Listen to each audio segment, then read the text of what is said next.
Ok, alors si vous avez l'impression que je brûlais les étapes dans la dernière section, je faisais déjà des cartes d'anniversaire avec des cactus dessus. Ne vous en faites pas, on arrivera graduellement à faire ce genre de projet.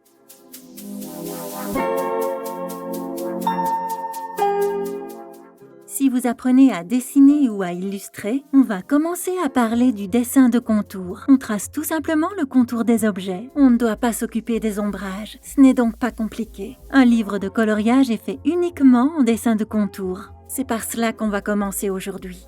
Et quand je commence à dessiner mes contours, j'aime bien avoir un genre de guide.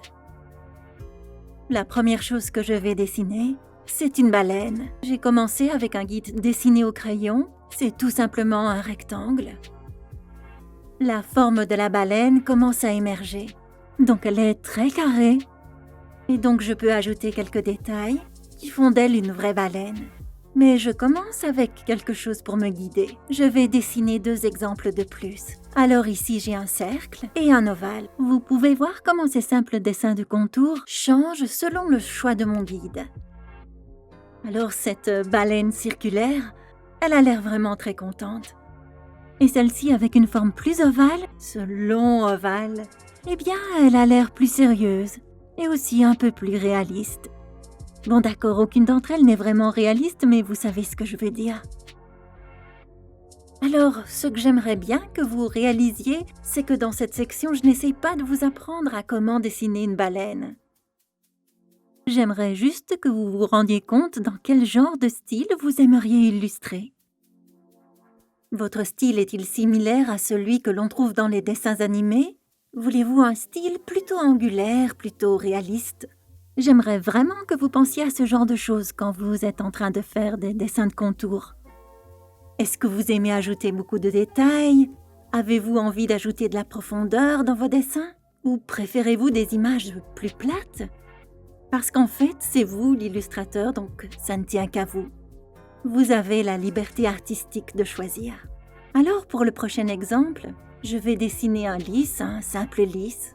Et de nouveau, je commence avec un guide. Je fais une simple étoile, une croix. Ainsi, je saurai où placer les pétales. Donc c'est toujours une bonne idée de faire un guide au crayon. Maintenant qu'on a fait ça, je veux penser aux façons différentes de représenter le lys. J'ai peut-être envie d'en faire un qui est vraiment très angulaire, avec des formes très simplifiées. Donc c'est une façon, c'est un style qu'un illustrateur peut utiliser. Ou peut-être que je vais faire quelque chose de plus doux, comme dans un dessin animé. Peut-être que je vais faire l'étamine vraiment beaucoup plus large. Donc vous pouvez élargir certaines parties de vos fleurs, de vos sujets, pour les rendre plus marrants, plus intéressants. Ceux-ci sont tous les choix que vous allez pouvoir faire en tant qu'illustrateur. Et je pense que alors que vous allez dessiner des projets simples comme on est en train de le faire dans ce cours, vous allez voir émerger votre propre style. Et vous n'avez même pas besoin d'être bon en dessin pour être un illustrateur intéressant. Je le crois vraiment. Alors ici, on a 4 lys, ce sont tous des dessins de contour. Mais tous les lys sont différents. Et j'espère que cet exercice va vous aider à définir votre propre style.